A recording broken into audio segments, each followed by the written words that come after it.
आज नया chapter revise करेंगे जिसका नाम है balance of payment. Balance of payment सामने देखो।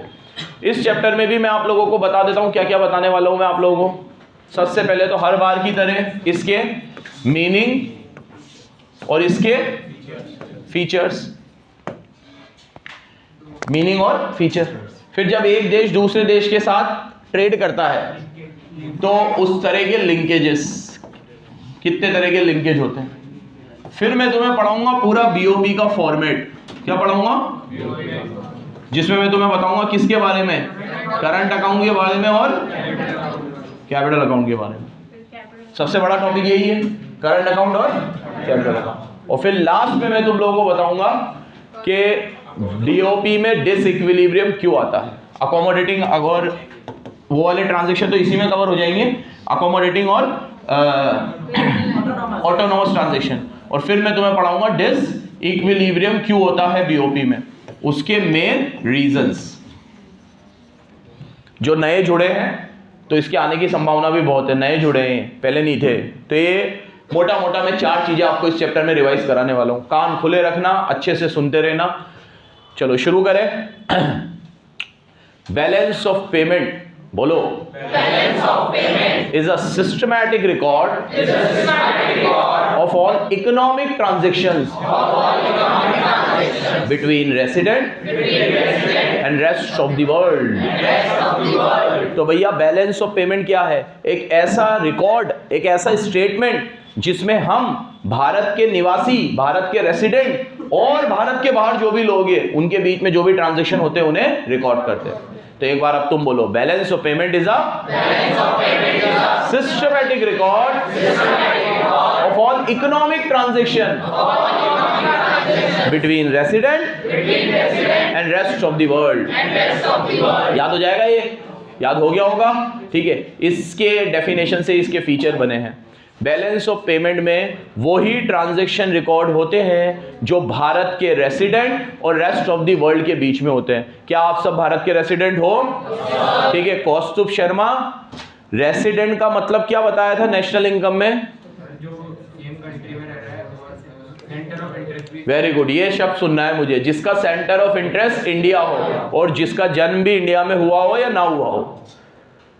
जन्म इंडिया में ना हुआ तो भी चलेगा। जैसे मैंने कहा था कतरीना कैफ का जन्म इंडिया में नहीं हुआ लेकिन सेंटर ऑफ इंटरेस्ट इंडिया में है, तो वो भी अभी रेसिडेंट मानी जाएगी। फिर मैंने ये भी कहा है, बार बार कहा है कि रेसिडेंट की परिभाषा अलग अलग एक्ट में अलग अलग है। यहाँ अभी नेशनल इनकम में ये है। आप इनकम टैक्स पढ़ोगे आगे चल के, बीकॉम करो, सीए करो, सीएस करो, इनकम टैक्स तो आप पढ़ोगे ही पढ़ोगे अगर कॉमर्स में रहोगे तो। कुछ और फील्ड ले लोगे तो अलग बात है। तो इनकम टैक्स कभी ना कभी किसी लेवल पे पढ़ोगे। तो इनकम टैक्स में आपको पढ़ाया जाएगा रेसिडेंट का एकदम प्रॉपर मतलब, कि जो कम से कम 182 डेज इंडिया में रुका हो वो इंडिया का क्या है? रेसिडेंट। फिर और भी कंडीशंस है। तो इनकम टैक्स वालों ने रेसिडेंट अलग ही तरीके से माना हुआ है। मेरे हिसाब से वो सबसे सोफिस्टिकेटेड डेफिनेशन है। हर एक्ट में हर जगह पे वो वाली यूज करनी चाहिए, लेकिन हर एक्ट की अपनी रेसिडेंट की डेफिनेशन है, रीजंस होंगे उसके जो भी। यहाँ पे रेसिडेंट का मतलब है जिसका सेंटर ऑफ इंटरेस्ट क्या होना चाहिए? इंडिया होना चाहिए। खनक, मुझे सेंटर ऑफ इंटरेस्ट का मतलब बताएगी क्या होता है?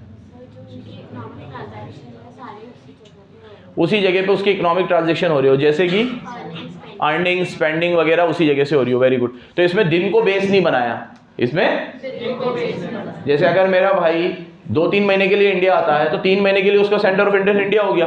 वो यहीं खा रहा है, कमा रहा है, लेकिन वो बस यहाँ पे आ रहा है, खा रहा है। उस समय वो कमा ही रहा है इंडिया में, तो उसका सेंटर ऑफ इंटरेस्ट इंडिया।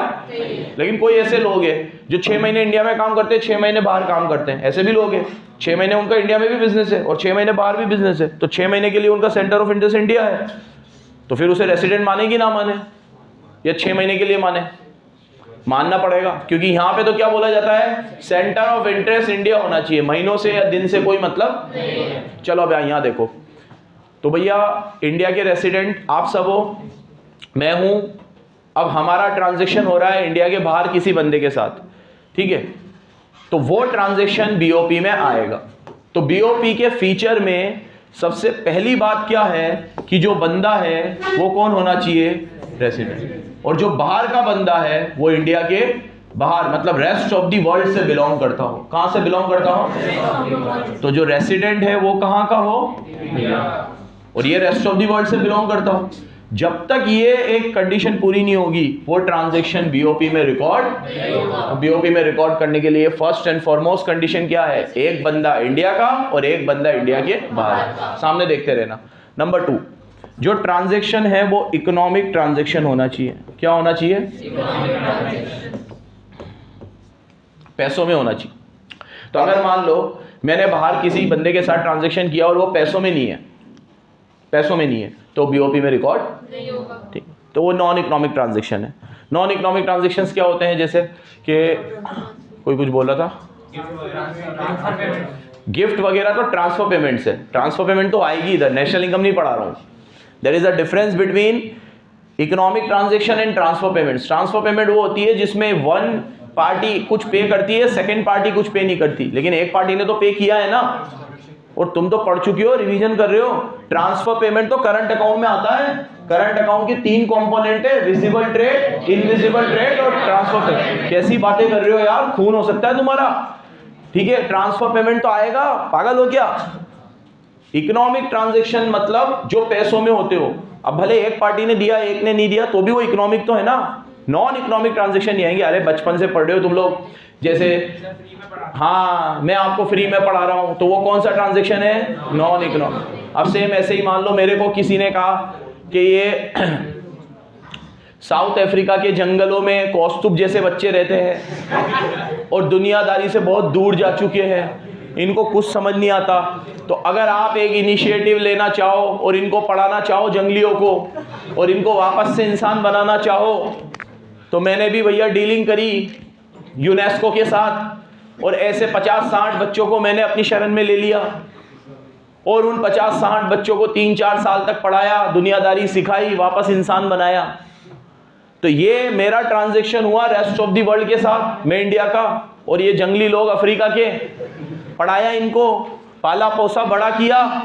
ये ट्रांजैक्शन इकोनॉमिक ट्रांजैक्शन नहीं है क्योंकि इसको पैसों में वैल्यू नहीं किया जा सकता। ठीक है, नॉन इकोनॉमिक है। फ्री में दिया ना मैंने इसको। अब ट्रांसफर पेमेंट में क्या होता है कि आपने मुझे गिफ्ट दिया, डोनेशन दिया, पैसे दिए, कुछ भी दी। अब यहाँ पे ये सर्विस अपन ने वहां पढ़ा था नेशनल इनकम में कि ये सर्विस में इनके साथ किसी और को भी दे रहा हूं और इसका मॉनेटरी वैल्यूएशन हो सकता है, तो फिर इसको इकोनॉमिक मानेंगे, नॉन इकोनॉमिक नहीं मानेंगे। मान लो मैं इसको ही दे रहा हूं सर्विसेज इनको और किसी को नहीं दे रहा, तो वो नॉन इकोनॉमिक ट्रांजैक्शन है और उसको अपन यहाँ पे रिकॉर्ड नहीं करें। हाँ कुछ पूछ रहे बेटा? बाटा सिस्टम भी नहीं आएगा, वो भी नॉन इकोनॉमिक है। फिर उसमें भी यही बोलूंगा, अगर उसका इकोनॉमिक वैल्यूएशन हो सकता है तो आएगा। ठीक है, इकोनॉमिक वैल्यूएशन हो सकता है तो फिर वो इकोनॉमिक ट्रांजैक्शन हो गया, फिर उसे हम रिकॉर्ड करेंगे। तो एक पार्टी इंडिया की होनी चाहिए, एक बाहर की होनी चाहिए, इकोनॉमिक ट्रांजैक्शन होनी चाहिए। सामने देखो, बैलेंस ऑफ पेमेंट अकाउंट्स के डबल एंट्री सिस्टम को फॉलो करता है। किसको फॉलो करता है? तो ये ऐसे टी शेप बनता है। कैसे बनता है? बोर्ड पे देखना भाई। और ये साइड होती है ऑब्वियसली डेबिट साइड और ये साइड होती है debit side record all payments and credit side record all, and all payments should be equal to all payment और रिसिप्ट बराबर होंगे। ठीक है, अब यहाँ पेमेंट्स को रिप्रेजेंट करते हैं माइनस साइन से और रिसिप्ट्स को रिकॉर्ड करते हैं प्लस साइन। ठीक है, सारी पेमेंट और रिसिप्ट रिकॉर्ड होती है और ऐसे टी शेप बनता है। ये कैसे बनता है? बस फर्क ये है कि इसमें टू और बाय नहीं आता। बाहर भेज दूंगा, शौर्य चुप हो जाना आप बिल्कुल। ठीक है, इसमें टू और बाय नहीं आता, बस सारी पेमेंट्स आती है और सारी रिसिप्ट्स आती है। पेमेंट को डिनोट करते हैं माइनस साइन से और रिसिप्ट्स को डिनोट करते हैं प्लस साइन से। आप लोगों को सामने अगर ट्रांजेक्शन्स आए, इनडायरेक्ट क्वेश्चन आएगा तो आपको पहचान के बताना है पेमेंट है कि रिसिप्ट है। फिर पेमेंट और रिसिप्ट है तो करंट अकाउंट में आएगी या कैपिटल अकाउंट, और उसी के नंबर मिलेंगे आपको। तो जैसे बजट में मैंने आपको रिवीजन कराते वक्त बताया था कि क्वेश्चन कैसा आएगा कि रेवेन्यू रिसिप्ट है कि कैपिटल रिसिप्ट है, रेवेन्यू एक्सपेंडिचर है कि फिस्कल डेफिसिट है कि रेवेन्यू डेफिसिट है। टेक्निकल क्वेश्चन आएगा, इसमें से भी क्या आएगा? Technical question. देखो मेरी तरफ देखो, मेरी तरफ देखो, मैं तुम्हें कह रहा हूं कि मैंने ऐसे 1000 मार्कर इंपोर्ट किए चाइना से, इंपोर्ट किए मैंने चाइना से। रिसिप्ट्स और पेमेंट, इंपोर्ट किए तो पैसा देना पड़ेगा, पेमेंट। अब पेमेंट में तुम्हें मैं आगे रिवीजन में बताऊंगा करंट में आएगा कि कैपिटल, और इसी का आंसर तुम्हें देना है। तो payments are recorded in debit side and receipts are recorded in payments are denoted by minus sign and receipts are denoted by, ये इसके सारे फीचर हो गए। ठीक है, पहला रेसिडेंट और रेस्ट ऑफ द वर्ल्ड के ट्रांजैक्शन आते हैं। रेसिडेंट कौन है? नेशनल इनकम में पढ़ा दिया तुम्हें, जिसका centre of interest India. Resident में ये बात जरूर लिखना, बोलो resident includes nationals as well as non nationals. बात अच्छे से याद रखना, रेसिडेंट में नेशनल्स भी आते हैं और नॉन नेशनल्स भी आते हैं। जो इंडिया में पैदा हुआ है उसकी नेशनैलिटी क्या है? इंडियन। और जो इंडिया में पैदा नहीं हुआ उसकी नेशनैलिटी इंडियन। तो हम सबकी नेशनैलिटी इंडिया है, हम यहाँ पैदा हुए हैं तो हम लोग नेशनल हुए। अब जो इंडिया में पैदा नहीं भी हुआ तो वो नॉन नेशनल है, बट ये दोनों रेसिडेंट में आएंगे, ये दोनों रेसिडेंट। बोलो भाई। मतलब अगर कोई इंडिया में रह रहा है लेकिन सेंटर ऑफ इंटरेस्ट बाहर है तो वो भी रेस्ट ऑफ वर्ल्ड में आ रहा है। हाँ, इंडिया में रह रहा है तो सेंटर ऑफ इंटरेस्ट बाहर कैसे होगा? ऑनलाइन वगैरह कुछ कर रहा है तो बिजनेस बाहर है, कमाई तो सारी यहीं आ रही है ना, वो तो NFI हो गया ना। कमा तो बाहर से रहा है ना। अरे क्या बात कर रहा है, नेशनल इनकम पढ़ के आया है तू, यहाँ रह के बाहर से कमा रहा है, वो तो फैक्टर इनकम फ्रॉम अब्रॉड है, NFI में आएगा और खर्च भी यही करेगा एक तरीके से। तो अर्निंग स्पेंडिंग के सोर्स यहाँ से बिलोंग हो गए ना, रह भी यहीं रहा है। ठीक है, ऐसे तो बहुत सारे लोग हैं जो बाहर से कमा रहे हैं, इंडिया में बहुत सारे लोग हैं जो बाहर से कमा रहे हैं, रहते इंडिया में है। ठीक है, अभी कितने ऐसे लोग हैं जिनके कॉल सेंटर्स वगैरह चलते हैं। मैंने तुम्हें कहा था आउटसोर्सिंग से हमारे GDP का कितना आता है? 6%। आता ही नहीं आता। क्या है आउटसोर्सिंग में? सबसे ज्यादा क्या आउटसोर्स करते हैं हम? Business processing, call centres, units वगैरह इंडिया से ही तो ऑपरेट हो रही है सारी। ये कंपनियां कहाँ की है? बाहर की, लेकिन इनके कॉल सेंटर इंडिया में।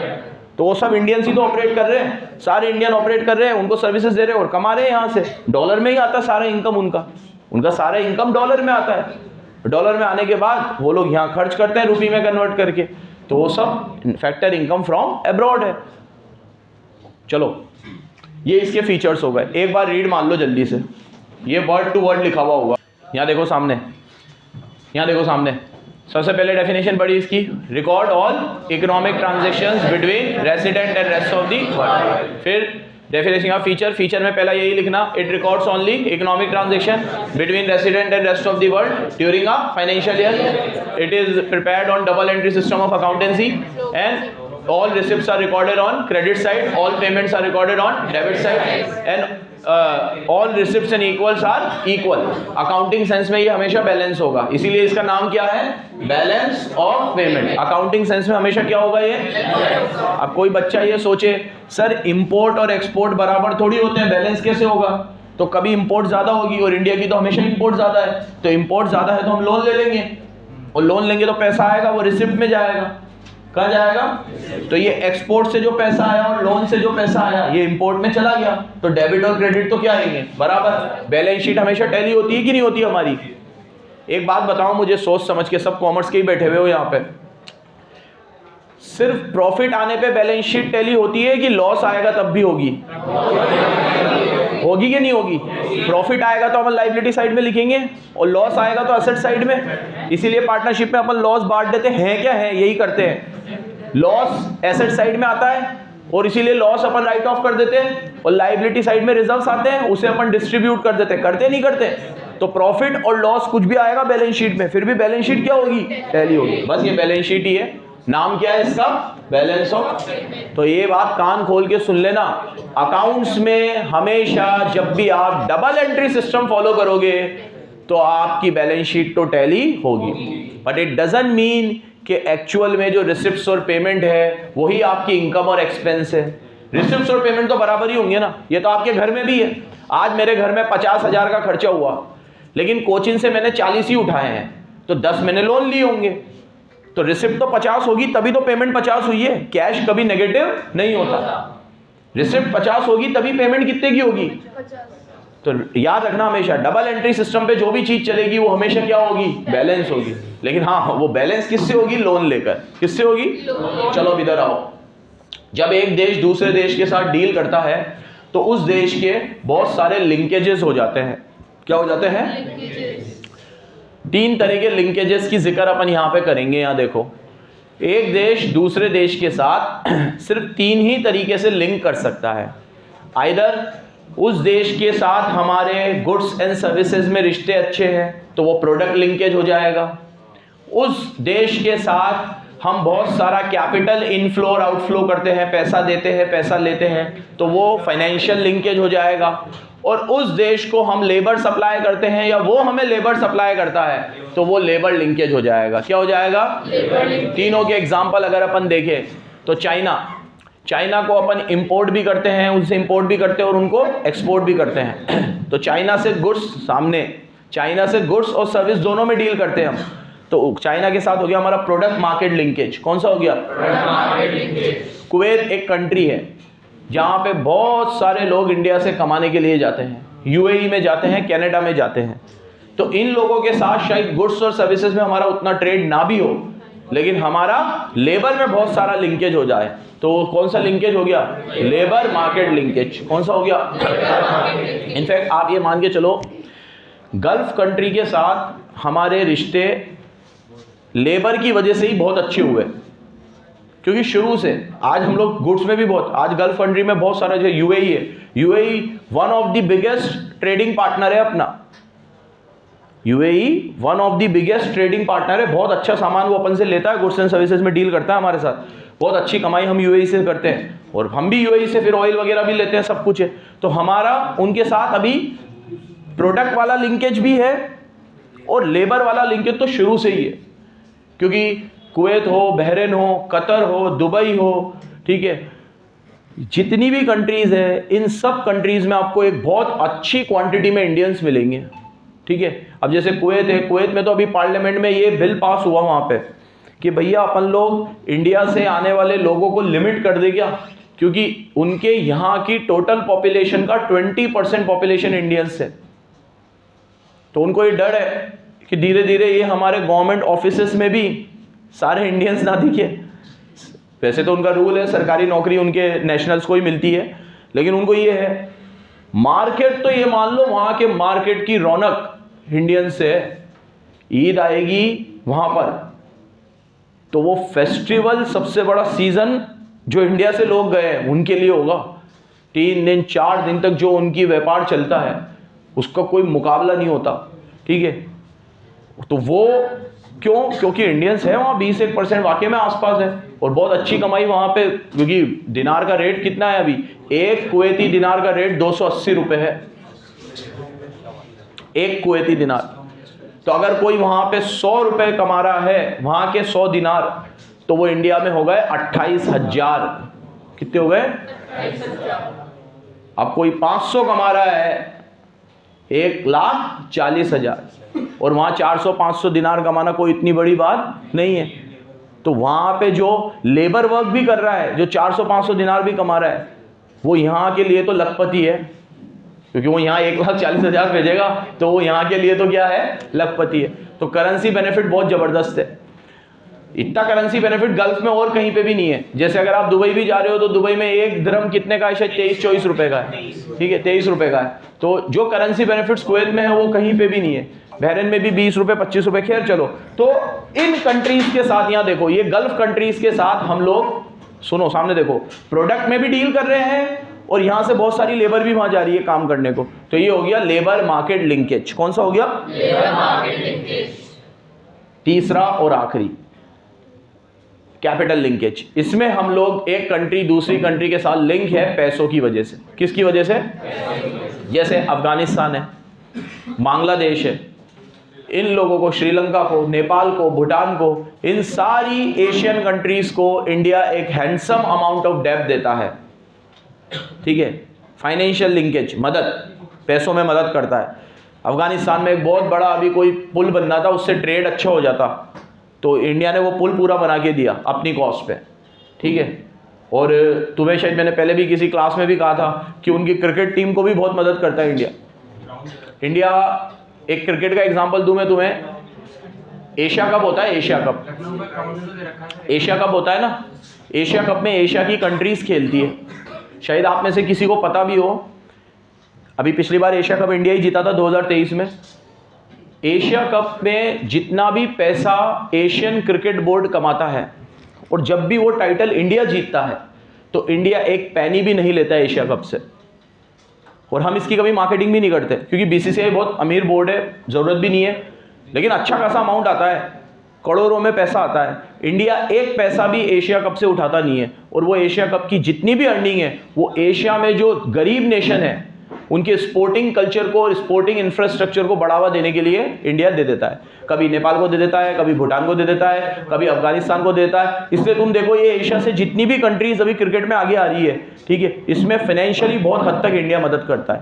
क्योंकि इंडिया चाहता है कि स्पोर्ट्स कल्चर, स्पोर्ट्स का इंफ्रास्ट्रक्चर इन छोटे छोटे देशों में अच्छा हो, स्पेशली इन क्रिकेट, ठीक है।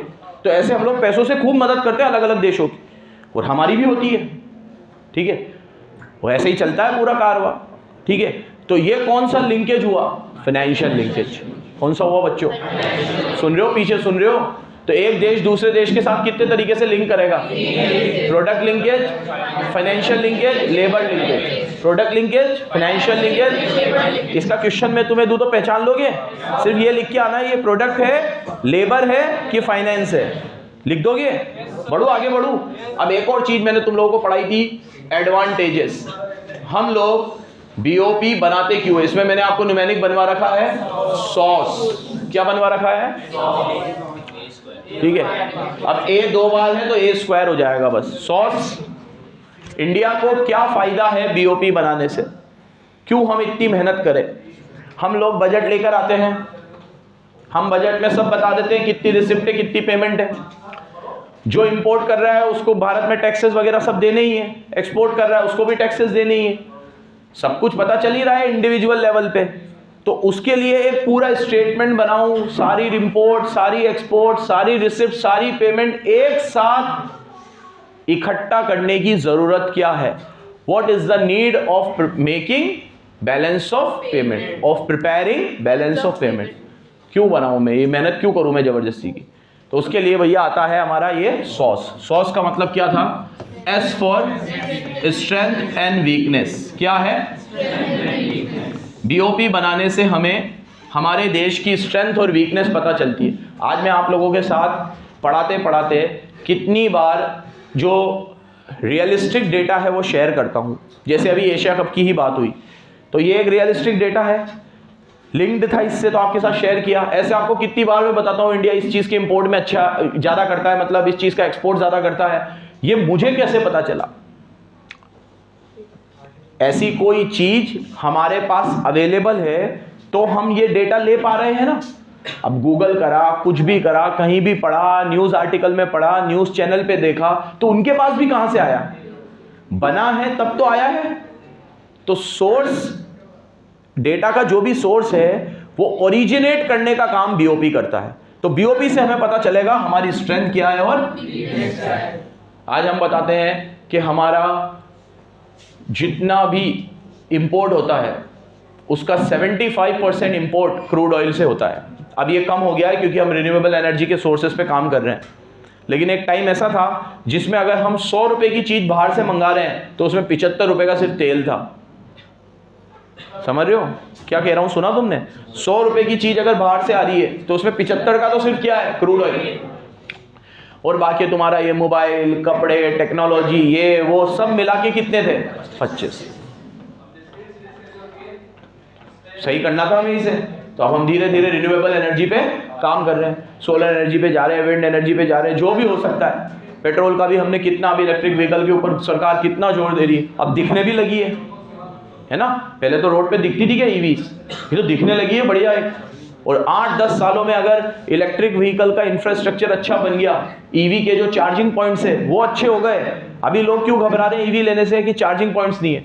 एक बार हमने वो बैटरी फुल कर ली, उसके बाद हम लोगों को घर ही आना पड़ेगा। तो अगर मुझे कोई लॉन्ग ड्राइव पे जाना है, कुछ करना है, तो उसके लिए तो मैं कार में पेट्रोल डीजल ही चाहिए, ठीक है। इसलिए ईवी में तुम देखो हाइब्रिड वाली ज़्यादा चल रही है, सिंपल ईवी नहीं चल रही है। सिंपल ईवी तो फेल है क्योंकि कार्ड इंसान लेता ही कब है? बाहर जाने के लिए। सिटी में तो वो कम चलाएगा, वो बाहर जाएगा तो परेशान हो जाएगा। तो चार्जिंग पॉइंट्स का इंफ्रास्ट्रक्चर पहले हमें बनाना पड़ेगा। एक बार चार्जिंग पॉइंट्स अच्छे खासे क्वांटिटी में आ गए तो ईवी का सेल और बढ़ जाएगा, और ये जितना बढ़ेगा क्रूड ऑयल पे हमारी डिपेंडेंसी कम हो जाएगी, और ये 75% कम होकर बहुत कम हो जाएगा, और हमारा इंपोर्ट कम होगा एक दिन और एक्सपोर्ट ज्यादा होगा, क्योंकि हम एक्सपोर्ट बहुत अच्छा कर रहे हैं। लेकिन तेल का इंपोर्ट ही इतना है कि हमारा बीओपी नेगेटिव हो जाता है। सुन रहे हो पीछे? तो ये हमें क्या बताता है? स्ट्रेंथ और ये हमें बताता है कि हमने ओवरऑल गेन किया या अगर इंपोर्ट ज्यादा है तो लॉस है और एक्सपोर्ट ज्यादा है तो it shows overall gain and loss in an economy due to foreign transactions. Foreign transaction से हमें ओवरऑल गेन हुआ है कि लॉस हुआ। अब ए स्क्वायर में दो थे, एक तो अकाउंटिंग एब्रीविएशन वाला पॉइंट था जो फर्स्ट पॉइंट ही है, और एक अफेक्ट एंड अफेक्टेड वाला पॉइंट था।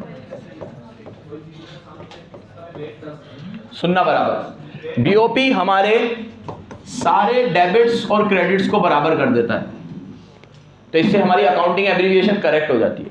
जैसे तुम लोगों में, खैर अभी तो कोई इतना पैसे का इनफ्लो तुम्हारे पास होता नहीं होगा, लेकिन ऐसे ही अकाउंटिंग को अच्छा करने के लिए मेरे पास, जब मैं सीए में आर्टिकलशिप करने लगा, आर्टिकलशिप तो उसमें हमें थोड़ा स्टाइपेंड मिलता था, और उस टाइम पे मैंने पढ़ाना भी स्टार्ट कर दिया था, तो मेरे पास थोड़े बच्चे आते थे तो फीस आती थी। उस दिन से मैं सीए बना नहीं था, सिर्फ एक मेरा मतलब सीए इंटर क्लियर हुआ है अभी। उसके बाद से जब से मेरे पास पैसा आना शुरू हुआ, तब से मैं अपनी कैश बुक बनाता हूँ, पैटी कैश, और वो आदत आज तक है। उस समय ट्रांजैक्शंस बहुत कम थे, पैसे बहुत कम थे, आज ज़्यादा है। तो कम में ज़्यादा में इस पूरे दरमियान 10-12 सालों में मैंने अकाउंटिंग कभी छोड़ी नहीं है, हमेशा।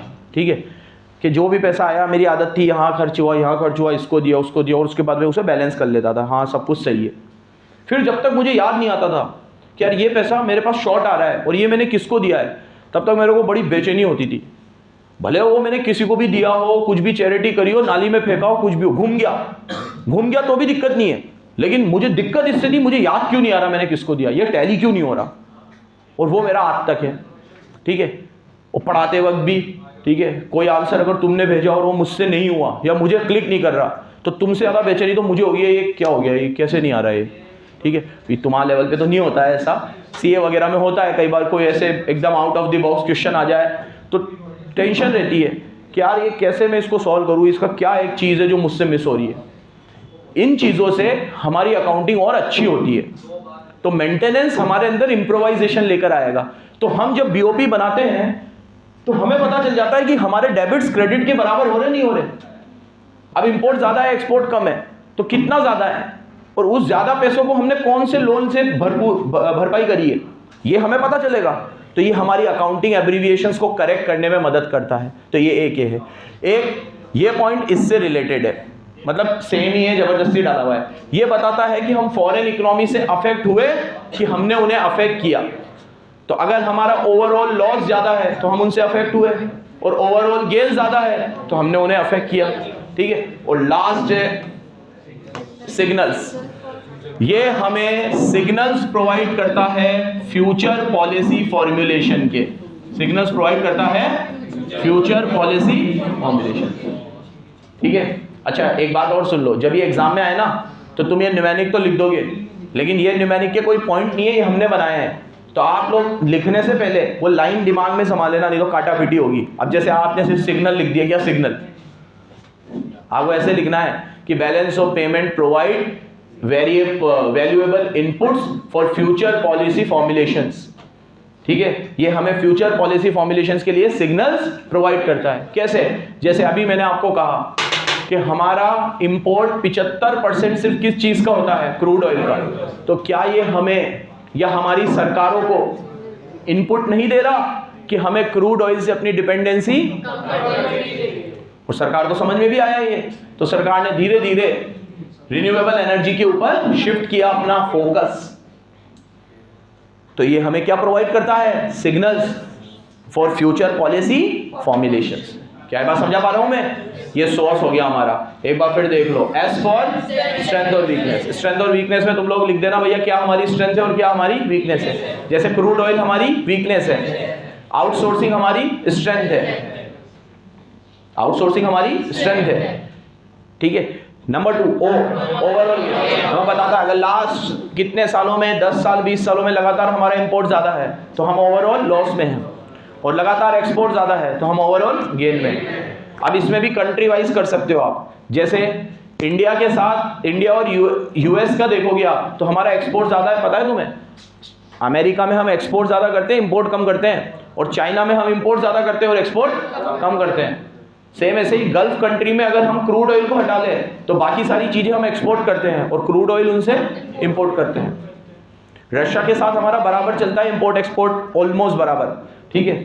हम इंपोर्ट भी करते हैं उनसे और एक्सपोर्ट भी करते हैं, ठीक है। तो ऐसे अलग अलग कंट्रीज से हमारा बैलेंस ऑफ पेमेंट हम लोग देख सकते हैं कि कहाँ हम ओवरऑल गेन में हैं और कहाँ हम ओवरऑल लॉस में। सुन रहे हो बराबर? S for strength and weakness, O for overall gain, A for accounting abbreviation, इससे हमारे डेबिट क्रेडिट बराबर हो जाते हैं, और S for signals for future policy formulation, ये हमें बताता है कि फ्यूचर में हमारी पॉलिसी क्या होनी चाहिए। आज इसका पूरा बेसिक बता दिया मैंने आप लोगों को। मीनिंग हो गया, फीचर्स हो गए, लिंकेज हो गए, एडवांटेज हो गई, 4 टॉपिक हो गए। अब कल इसका पूरा फॉर्मेट, करंट अकाउंट और कैपिटल अकाउंट, और लास्ट लेक्चर में इसका पूरा डिसइक्विलिब्रियम, 3 में इसको रिवाइज करेंगे। धन्यवाद।